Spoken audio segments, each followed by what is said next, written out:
Good morning, everyone. Welcome to the meeting of the Licensing and Regulatory Committee. It is being live streamed, so we'll introduce ourselves. My name is Brian Strong, and I'm chairing the meeting this morning.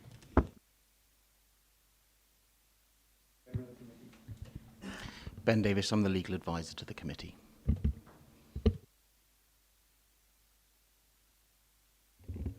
David Jones, Head of Public Protection. Linda O'Gorman, Principal Licensing Officer.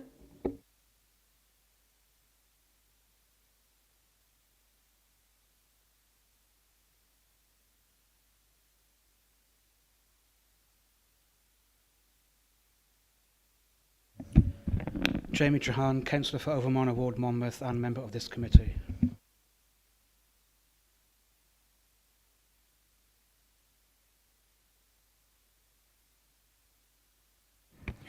Dave Evans, member of this committee and also a member of West End Ward in Caldicot. Good morning, Anne Webb, a member of this committee and the member for St Albans and Tintern.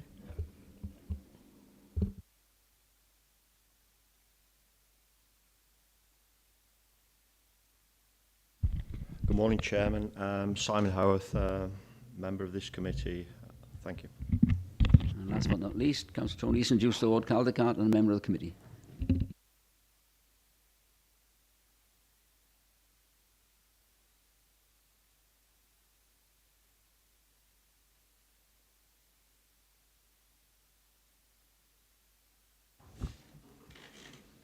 Declarations of interest, as and when. Item 3 on the agenda is the Licensing Act 2020 policy statement. I believe Linda O'Gorman is going to lead us on this. One other thing before you start, Linda. Item 4, when we come to confirm and sign the minutes of the previous meeting, we will have an update on one of the items that was discussed at that meeting, and Dave Jones will lead us through that. Thank you. Linda. Okay, it's more of an information report really as such today, is to give you a chance to have a look at the licensing policy before it goes out to consultation. It is a legal requirement that we have to revise the policy every 5 years.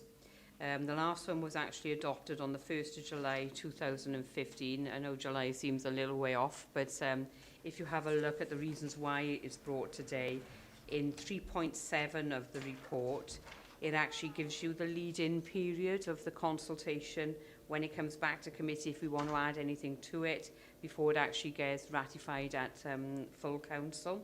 So that's the reason why I brought it here today. We've worked closely with the Gwent licensing authorities on this, along with public health, the police as well, to sort of get this draft sort of formulated really today. It's a number of things we looked at. In particular, we sort of strengthened it on how we deal with CCTV, how we deal with application forms, sexual exploitation, modern slavery. So there's a number of added things in there. And also we got updates of alcohol harm as well from public health. And also a key thing in the policy is how public health fit into the 4 licensing objectives as well. So that's why we work closely with them on this one to sort of try and sort of improve as best we can. The main change of the policy is the cumulative impact assessment. Now, we did have a policy for Chepstow. It has changed legally in 2018, where you can no longer just have a policy, you have to justify why you are having that area. What cumulative impact actually means is that there is accumulation of sort of pubs or clubs. You can't really pinpoint which ones are causing the issues. They could all stream out at the same time. So that's why it's extra measures. It doesn't prevent anybody applying for that area.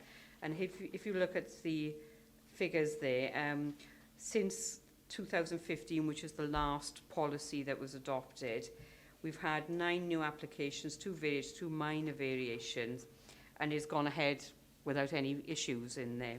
And also I've got stats from the police as well with regards to alcohol-related incidents, and they are of the mindset also, because they will have to assess rather than just have a continuation of a policy, that it's best at this stage to actually remove the Chepstow Town Centre for those special measures.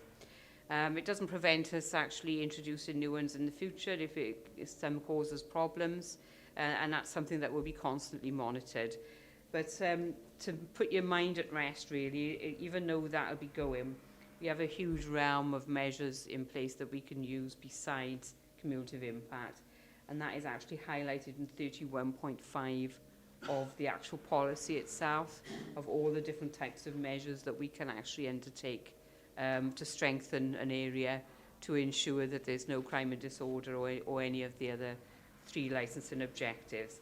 So that's basically the report today. Obviously, I'm not going to go through the policy because it's quite a large chunk of a document, but I just give you a quick snapshot of the type of things that would be changing.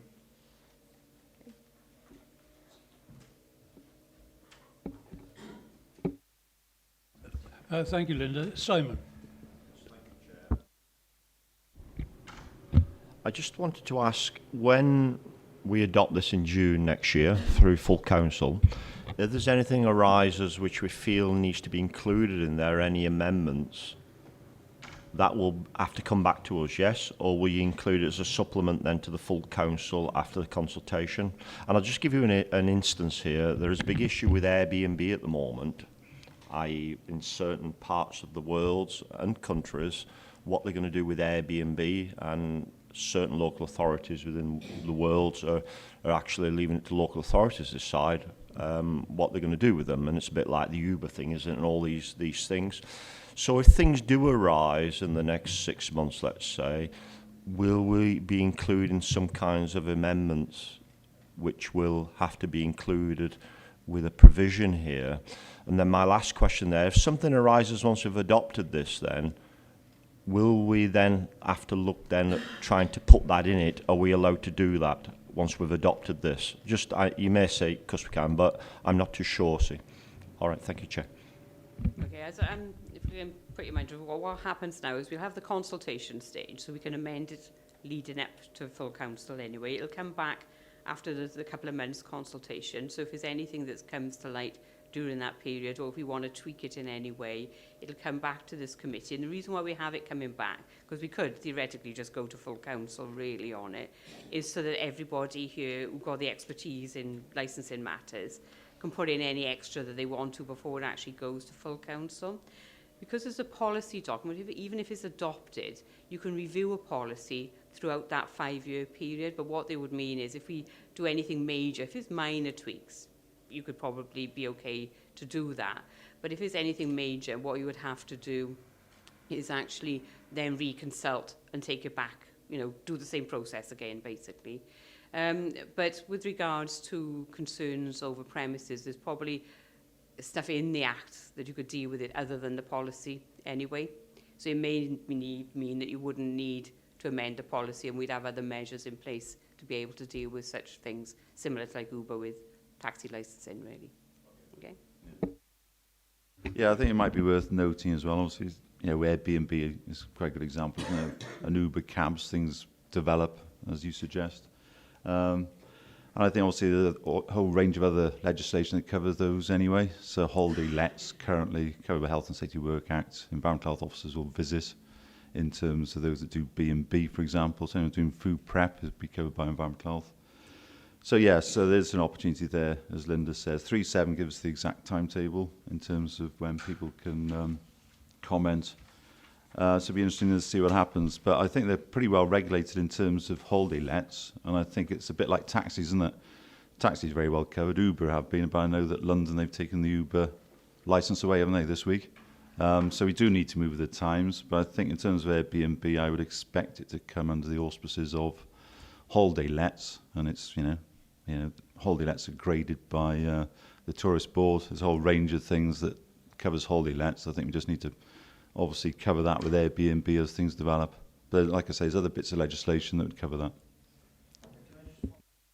I think it's like everything in life now. We are moving forward quite quickly with licensing for whatever.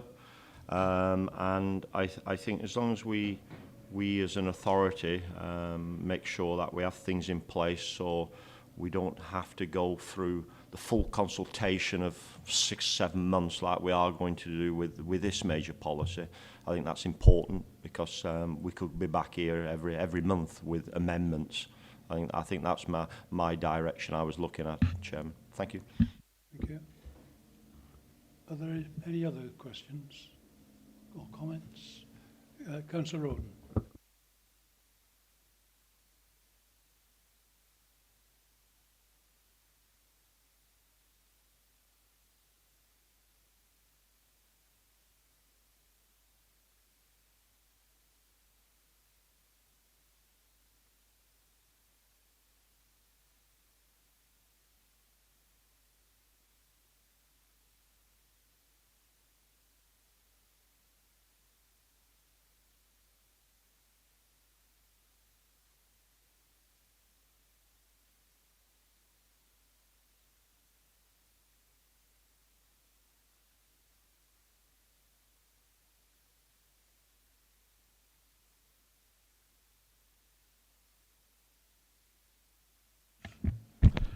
Chair, thank you very much. It's with regard to item 21.2, just looking for some clarification. The wording of that is, unless sent electronically, a 10 must be sent to the relevant licensing authority, to the police and the local authority exercising environmental health functions at least 10 working days before the event. Does this mean, it sort of almost implies that if you send electronically, you do not have to comply with the 10 days, and I know it states the opposite later. And secondly, do you need 3 applications if you don't use electronic means? I just wanted clarification on that. Thank you very much. Well, it's actually written in the Act as well, even though it's in this policy. It's a bit of a guidance in this policy, but it's actually written in the Act. You can have a temporary event notice 10 working days prior to the event, or you can have a late temporary event notice, which is 5 working days prior to the event. The difference in the two is if you had it 10 working days before it, you have a right of appeal if there are objections from the police or environmental health. If you do it 5 working days, the late 10s, there is no right of appeal. Basically, if they object, it gets thrown out, really. All right? So that's the difference in the two elements of it.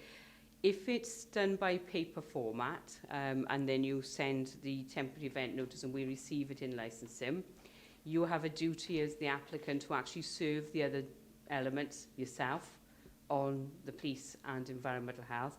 However, in licensing, we tend to send it anyway to make sure they've got it. We wouldn't be that strict, if you know what I mean. But obviously the law says that the applicant has to serve it. If it's done by electronic means, so that could be by email or on gov.uk, then we have a duty as a licensing authority to send that out automatically on your behalf. You don't need to do the other bits. Okay, thank you for... Is it working now? Yes, thank you for the clarification. The wording of the first line, unless sent electronically, a 10 must be sent to the relevant licensing authority, almost implies that you don't need to do it within 10 working days. I understand about the late 10. It's just that the wording could be slightly altered. Yep. Do you follow me? Thank you. That's fine. I'll try and make it a bit clearer in that bit, you know, to make it more user-friendly, because people out there who may not understand like the law side of it. So I'll have a look at that. Okay. Any more questions? Councillor Webb. I would imagine that the racecourse is probably one of the main considerations in this act. And are you consulting with them at some stage or other? All people that are licensed, so it'll be all premises licence holder, personal licence holders, will get a letter confirming that the policy is out for consultation. It'll also be put on the internet as well, so they can look at it. And then we have notices which will be at County Hall and all the one-stop shops saying that this is now out for consultation as well. So we try and get it as vast and wide as we possibly can. But certainly all the licence holders will receive a letter anyway on this, or an email. And again, it's that point that the other legislation kicks in. So it's got a regulated stand, for example. So we work closely with the fire brigades. You know, it's very well regulated. And yes, as one of our major venues, they'll be consulted upon for their views. So, but yeah, that, you know, and through the ESAG process, which is into that section, that involves the fire brigade and ambulance services. So we try and consult as widely as we can as per the consultees. but be assured the race course certainly gets regulated sufficiently.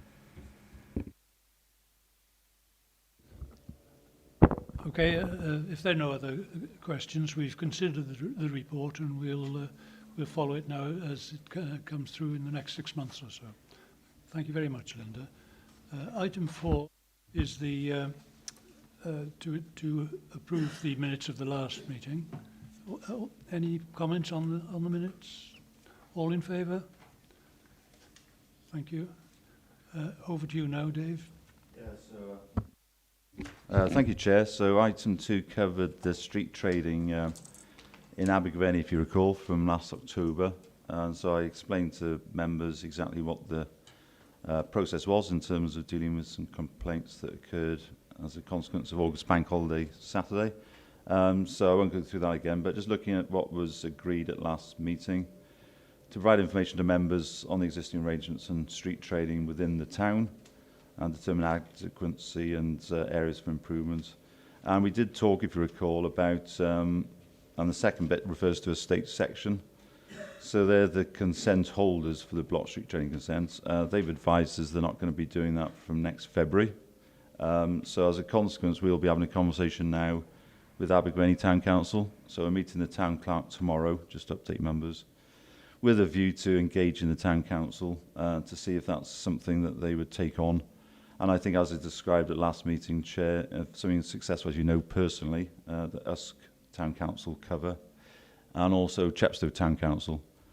So we find that, hopefully, with their engagement, hopefully that's the way forward. If estates aren't going to pick it up as the consent holder, we obviously issue the block street trading consent. They then administer that consent. So we should know more tomorrow in terms of taking that forward with the town council.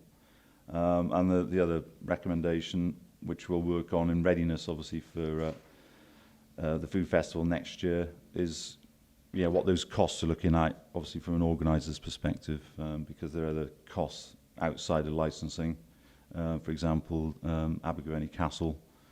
So that was the other recommendation from October. So just to assure members, we are taking that forward. We will be meeting the town council clerk tomorrow, so hopefully have a conversation with the councillors up there.